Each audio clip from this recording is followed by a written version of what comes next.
கஷ்டப்பட்டு காவேரிக்கு விஜய் ஆறுதல் சொல்லிட்டு இருக்காரு. அடுத்து அவங்க அம்மா அழுதுகிட்டே இருக்காங்க. எல்லாருமே அவங்கள சமாதானப்படுத்திட்டு இருக்காங்க. இந்த சூழ்நிலை மறுநாள் காலையில் எல்லாருமே எப்படியாவது போயிட்டு ரிஜிஸ்ட்ரேஷன் பண்ணிட்டு வந்துடணும் அப்படின்னு சொல்லிட்டு யோசிக்கிறாங்க. தம்பி ரிஜிஸ்ட்ரேஷனுக்கு ஏற்பாடு பண்ணிட்டீங்கன்னா டோக்கன்லாம் வாங்கியாச்சு ஆனால் எப்படி போகிறதுன்னு தெரியல, அவங்க வெளியே இருக்காங்க அப்படின்னு சொன்னோன்னே வெளியே போயிட்டு பார்க்குறாங்க. அம்மா அங்கே தாம்மா இருக்காங்க அப்படின்னு சொல்லிட்டு அவங்கள திசை திருப்பி விட்டுட்டு நம்ம கிளம்பணும், ஒருத்தராக கிளம்புனா தான் கிளம்ப முடியும் அப்படின்னு சொல்லிட்டு அவங்கக்கிட்ட சண்டை போடுற மாதிரி சண்டை போட்டு எல்லாருமே கிளம்பிடுறாங்க. இங்கே ரிஜிஸ்டர் ஆஃபீஸ்க்கு போகிறாங்க. அங்கே போயிட்டு எல்லா ஃபார்மாலிட்டிஸும் முடிச்சுட்டு ரிஜிஸ்ட்ரேஷனும் நம்ம காவேரி பேரில் பண்ணிடுறாங்க. அப்போ நிம்மதி அடைகிறாங்க சாரதா. அப்பா இப்போ தான் நிம்மதி அப்படின்னோன்னா அந்த குடும்பம் அங்கே பயங்கரமாக பிரச்சனை பண்ணுறாங்க. எல்லாரையும் கூட்டி வச்சு பேசுகிறாங்க. அந்த டைமில் சாரதாவோட ஃபேமிலியும் அவங்களும் பயங்கரமாக சண்டை போட்டுக்கிறாங்க. அப்போ விஜயும் அவங்கக்கிட்ட இங்கே பாருங்கள், தேவையில்லாத பிரச்சனை பண்ணாதீங்க அப்படி சொல்லிட்டு இருக்காரு. இந்த சூழ்நிலை அந்த பையன் ரொம்ப எகிரின்னு வராரு. விஜய் தடுத்து நிறுத்துறாரு. அடுத்து போலீஸும் எதுவாக இருந்தாலும் கோர்ட்டில் பார்த்துக்கங்க அப்படி சொல்லி அனுப்பிச்சிடுறாங்க.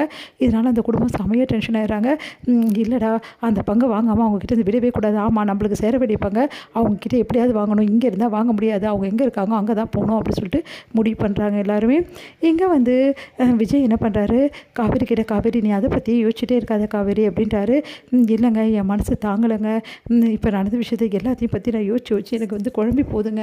என்னால் தாங்கிக்கவே முடியல, நடந்த விஷயத்தை என்னால் வெளியவே வர முடியல அப்படின்னு சொல்லிட்டு மனசு கஷ்டப்பட்டுட்ருக்காங்க. உடனே விஜய் சொல்கிறாரு, இங்கே பாரு காவேரி, சொன்ன கேளுடி, நீ மனசை கஷ்டப்பட்டால் பாப்பாவும் மனசு கஷ்டப்படும், பரவாயில்லையா உனக்கு அப்படின்றாங்க.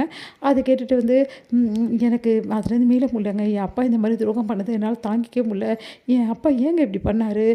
ஏதாவது ஒரு காரணம் கண்டிப்பாக இருக்கும் காவேரி, என்ன காரணம் வேணாலும் இருக்கட்டுங்க. ஆனால் என் அப்பா இவ்வளோ பெரிய துரோகத்தை எங்கள் அம்மாவுக்கு பண்ணியிருக்கக்கூடாது.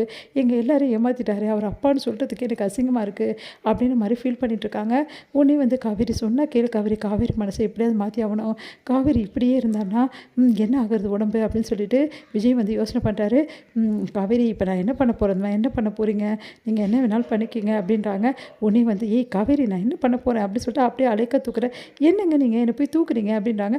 பின்ன இப்போ நீயும் பாப்பாவும் என் கூட தான் இருக்கீங்க, உன்னை தூக்கி அப்படியே சுத்தப்படுற எங்கெங்க வேணாங்க அதெல்லாம் தெரியாது.